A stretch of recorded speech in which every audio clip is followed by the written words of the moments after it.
¿Qué pasaría si te dijera que hubo un tiempo en la Tierra en el que la línea entre lo celestial y lo terrenal era increíblemente delgada? Un tiempo donde los seres humanos, hechos a imagen y semejanza de su Creador, vivían vidas que se extendían por casi un milenio, desafiando nuestra comprensión moderna de la mortalidad. Imagina un mundo donde seres gigantescos, de una fuerza y malicia incomprensibles, caminaban entre nosotros, sembrando terror y corrupción. Un tiempo en el que la maldad del hombre llegó a tal punto, y la intervención de seres caídos fue tan profunda que la propia creación fue desvirtuada. La depravación se extendió como una plaga incontrolable, corrompiendo cada pensamiento y acción humana. Fue un mundo tan fundamentalmente pervertido que el Dios Todopoderoso, en un acto de juicio y dolor, decidió borrarlo todo de la faz de la tierra con un diluvio de proporciones cósmicas. Prepárate, porque hoy no solo vamos a explorar teorías o mitos. Nos adentraremos en las profundidades de textos ancestrales, en las pistas y fragmentos que la Biblia nos ofrece para reconstruir el enigmático y olvidado mundo que existió antes del gran diluvio. Este no es un simple relato histórico, es una inmersión en los orígenes de la maldad, el conflicto espiritual que aún nos afecta y la sorprendente gracia divina que surgió en medio de la devastación. Pero antes de embarcarnos en este fascinante y a veces escalofriante viaje a las profundidades de la historia bíblica, tómate un momento. Si te apasiona desenterrar los secretos más profundos y, a menudo, perturbadores de la Biblia, asegúrate de suscribirte a nuestro canal. No olvides activar la campanita para no perderte ninguno de nuestros próximos videos. Y por supuesto, comparte este contenido con alguien que, como tú, se atreva a cuestionar y a buscar las verdades más ocultas. Ahora sí, vamos allá. El mundo antediluviano era un Edén devastado por la corrupción. La Biblia, en sus primeros capítulos, nos ofrece más que simples narraciones. Nos da pistas veladas, fragmentos enigmáticos, sombras de un mundo que era radicalmente distinto al que conocemos hoy. No era solo una diferencia en geografía o tecnología, era una realidad existencial distinta, un mundo donde la vida, aunque en sus albores, florecía con una vitalidad asombrosa, pero también donde el pecado no tardó en echar raíces, creciendo con una rapidez y voracidad inauditas, como una plaga espiritual que carcomía el alma de la humanidad. Era una era donde el velo entre el cielo y la tierra parecía ser mucho más permeable, y las influencias espirituales, tanto divinas como oscuras, eran palpables. Ahora hablemos de la enigma de la larga vida. En la Biblia había vidas que rozaban la eternidad. Uno de los aspectos más desconcertantes y maravillosos de esa era es la longevidad casi mítica de los seres humanos. Imagina una existencia que se extendía a través de siglos, permitiendo acumulaciones de conocimiento, sabiduría y quizás de pecado que hoy nos resultan inconcebibles. La Biblia registra que Adán, el primer hombre, vivió hasta los 930 años. Su hijo Set, portador de una nueva esperanza después de la tragedia de Caín y Abel, vivió 912 años. Y luego está Matusalén, cuyo nombre se ha convertido en sinónimo de longevidad extrema, viviendo la asombrosa cifra de 969 años, el ser humano más longevo registrado. La pregunta no es solo inevitable, sino que resuena con una profunda curiosidad. ¿Cómo era esto humanamente posible? Las teorías sobre esta longevidad son variadas y fascinantes. Una de las más populares sugiere que la Tierra, en su estado prediluviano, estaba protegida por una capa de vapor o dosel de agua en la atmósfera superior. Esta barrera habría creado un efecto invernadero global, manteniendo un clima templado y uniforme en todo el planeta. Más importante aún, esta capa habría filtrado las dañinas radiaciones solares y cósmicas, creando un ambiente de salud y vitalidad óptimas para la vida. Este entorno prístino habría permitido una salud física y longevidad extraordinarias, ralentizando el proceso de envejecimiento y la degeneración celular. Pero como veremos, todo esto cambió drásticamente cuando esa barrera protectora fue desestabilizada y finalmente destruida, abriendo las compuertas de los cielos y permitiendo que la lluvia cayera sobre la tierra por primera vez de manera sostenida. Sin embargo, entre las maravillas de ese mundo, yacía uno de sus misterios más oscuros y perturbadores, la presencia de los Nefilim. La Biblia los describe como una raza de gigantes, nacidos de una unión antinatural y profana entre los hijos de Dios y las hijas de los hombres. Esta es una de las afirmaciones más impactantes y debatidas de las Escrituras, y su implicación es monumental. La pregunta clave que surge es, ¿quiénes eran realmente esos hijos de Dios? A lo largo de los siglos, esta frase ha generado intensos debates teológicos. Sin embargo, la interpretación más ampliamente aceptada y fundamentada en los textos antiguos, incluyendo el libro de Enoc y otras escrituras extrabíblicas que complementan la narrativa, es que eran ángeles caídos. Sí, seres celestiales, parte de la corte divina, que en un acto de flagrante desobediencia y rebelión contra Dios, abandonaron su propia morada. Descendieron a la tierra, atraídos por la belleza de las mujeres humanas, y en un acto que pervirtió el orden creado, tomaron esposas humanas. El resultado de estas uniones profanas fue una generación híbrida y monstruosa, los Nefilim. Eran seres de poder físico inmenso, pero también de una violencia y depravación intrínseca, completamente corruptos en su naturaleza y propósito. Estos Nefilim no solo dominaron físicamente la tierra con su tamaño y fuerza, sino que su existencia y acciones tuvieron un impacto devastador en la espiritualidad y moralidad de la humanidad. Su presencia intensificó la violencia, el caos y la idolatría, que se esparcieron como un fuego salvaje, consumiendo la poca bondad que quedaba en el corazón humano. Eran el epítome de la corrupción, una manifestación física del mal en la tierra. Para entender la verdadera gravedad de lo que ocurrió en el mundo antediluviano, debemos retroceder aún más en el tiempo y el espacio. Debemos ir al origen mismo del mal, a un conflicto que precedió incluso a la creación del hombre, la rebelión en los cielos. Allí, antes de que el Edén fuera plantado o el aliento de vida insuflado en Adán, existía un ángel de una belleza y sabiduría inigualables, un ser glorioso llamado Lucifer, portador de luz. Sin embargo, en un acto de orgullo desmedido y arrogancia insondable, este ser se rebeló contra su propio creador, aspirando a tomar su trono. En su caída, arrastró consigo a una tercera parte de los ángeles del cielo, convirtiéndolos en sus aliados en la oscuridad.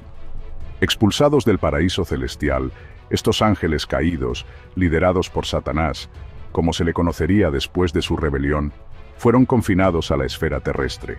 Y desde ese momento, comenzó una guerra invisible, pero feroz y constante, entre el bien y el mal, una lucha cósmica por el dominio espiritual. La humanidad, recién creada a imagen y semejanza de Dios, con libre albedrío y un potencial ilimitado, se convirtió trágicamente en el campo de batalla principal de este conflicto eterno. Los hijos de Dios que descendieron no eran sino extensiones de esta misma rebelión celestial, llevando la guerra directamente a la esfera humana de una manera que desvirtuó la creación. La violencia y la depravación no tardaron en manifestarse entre la propia descendencia de Adán y Eva, demostrando la rapidez con la que el pecado corrompe. El primer crimen registrado no fue un accidente, sino un acto deliberado de ira y envidia. Caín, el hijo mayor, celoso de la aceptación divina de la ofrenda de su hermano Abel, arrastró a Abel al campo y lo mató a sangre fría. Fue el primer asesinato, un acto brutal que marcó el inicio de una línea de derramamiento de sangre que continuaría sin cesar. Dios maldijo a Caín por su crimen, condenándolo a una vida de vagabundeo y esterilidad de la tierra. Sin embargo, en un acto de misericordia incomprensible incluso en medio del juicio, Dios también lo protegió, poniéndole una marca para que nadie que lo encontrara lo matara. A pesar de su terrible crimen y la maldición divina, Caín no fue erradicado. Sorprendentemente, sus descendientes, lejos de ser eliminados, fueron los pioneros de la civilización antediluviana. Fundaron ciudades y contribuyeron significativamente a la música, la metalurgia y el comercio. Sin embargo, esta prosperidad material y cultural venía acompañada de una creciente oscuridad espiritual. Su linaje se sumergió cada vez más en el pecado, la inmoralidad y una violencia desenfrenada que desafiaba cualquier norma divina.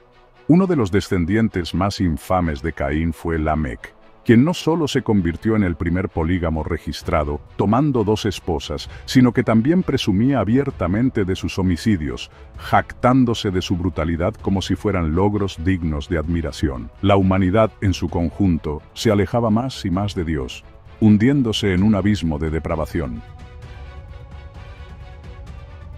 Sin embargo, incluso en medio de un caos tan abrumador y una oscuridad tan densa, la luz de la fidelidad a Dios no se extinguió por completo. En contraste con la línea impía de Caín, surgió un hombre de la línea de Set que caminó de manera íntima con Dios. Enoc. La Biblia hace una declaración asombrosa sobre Enoc.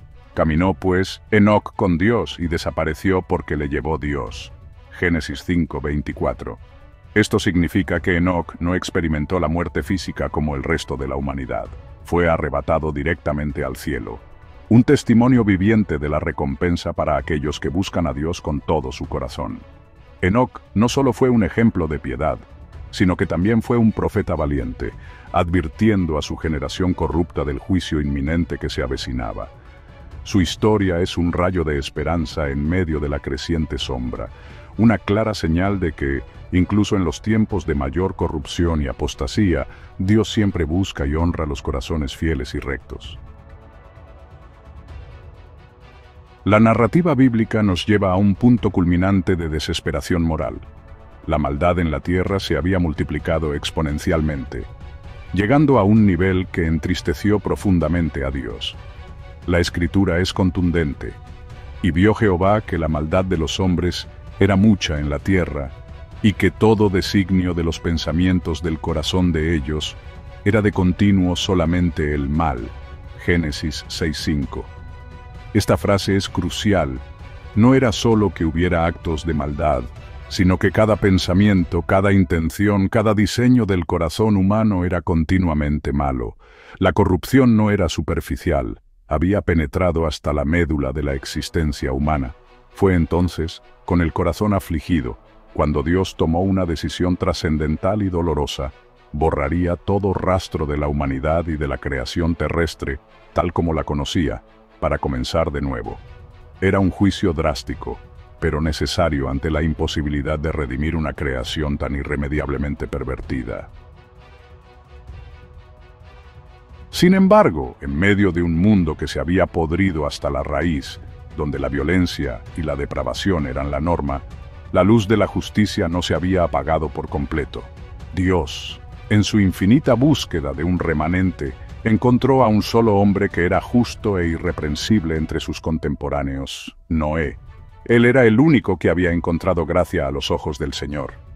Dios le encomendó a Noé una misión que parecía imposible y completamente absurda a los ojos del mundo: construir un arca gigantesca. Una embarcación de proporciones monumentales, diseñada para salvar a su familia y a parejas de cada especie animal de un cataclismo sin precedentes. Mientras Noé, impulsado por una fe inquebrantable, martillaba madera, calafateaba las junturas y predicaba justicia y arrepentimiento a una sociedad sorda, el mundo circundante se reía de él con burla y escepticismo. Nadie creía en el juicio divino que se acercaba, ni en la locura de un hombre construyendo un barco en tierra seca. Se burlaban de la idea de la lluvia, de un diluvio global, pero Noé perseveró, confiando en la palabra de su Dios. Y entonces ocurrió. Cuando el último de los animales entró en el arca y la puerta fue cerrada por mano divina, el cielo se oscureció y el juicio se desató.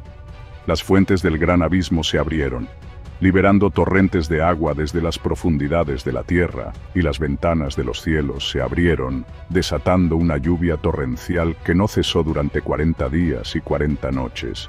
Las aguas subieron y subieron, cubriendo las colinas, luego las montañas más altas. El sonido de la lluvia se mezclaba con los gritos de terror y desesperación de una humanidad que finalmente comprendía la magnitud de su error. Montañas enteras desaparecieron bajo las aguas turbulentas. Cada ser viviente que no había encontrado refugio dentro del arca pereció, ahogado por la implacable furia de las aguas. Fue el juicio más severo y completo de la historia humana, una limpieza total de una tierra contaminada por el pecado. Pero dentro del arca, meciéndose sobre las aguas tumultuosas, había un remanente de esperanza, la semilla de una nueva humanidad. Después de un período de 150 días en que las aguas prevalecieron sobre la tierra, el Señor hizo pasar un viento sobre la tierra y las aguas comenzaron a retroceder lentamente. El arca se posó en los montes de Ararat. Noé envió un cuervo y luego una paloma. La paloma regresó primero sin encontrar un lugar de descanso, luego con una hoja de olivo fresca en su pico, una señal inequívoca de nueva vida y esperanza.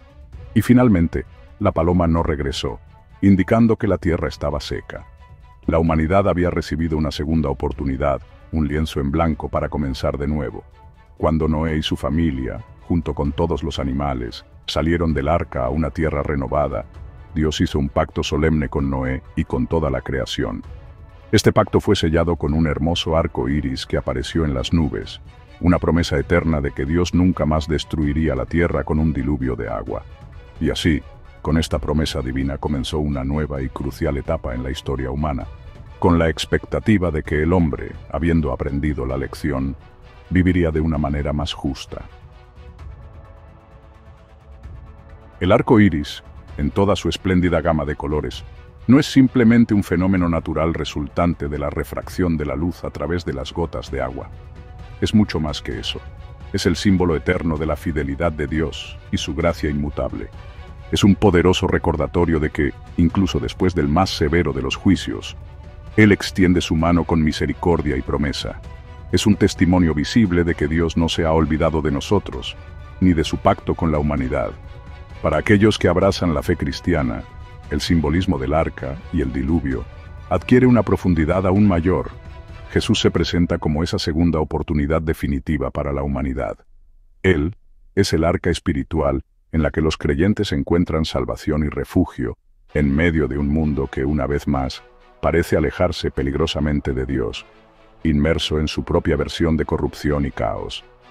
Así como Noé encontró seguridad en el arca física, aquellos que confían en Jesús encuentran un refugio espiritual, una salvación que les permite trascender el juicio que inevitablemente vendrá sobre el mundo. El mundo antediluviano es un espejo que nos muestra la magnitud de la maldad humana y la justicia divina, pero también la inmensurable gracia de Dios. Nos invita a reflexionar sobre nuestra propia era y nuestra relación con lo divino. Entonces, la pregunta que resuena al final de este viaje es, para ti, ¿has encontrado tu arca? ¿Has buscado el refugio espiritual que se ofrece en medio de las tempestades de este mundo? Déjame tu opinión en los comentarios. ¿Qué te sorprendió más del misterioso y olvidado mundo antes del diluvio? ¿Hay algún aspecto que te gustaría que exploráramos más a fondo? No olvides dejar tu like si este video te ha parecido esclarecedor. Compártelo con aquellos que buscan respuestas profundas. Y suscríbete para que sigamos descubriendo juntos los secretos más fascinantes de la historia bíblica. Gracias por estar aquí. Que Dios te bendiga y te guarde siempre.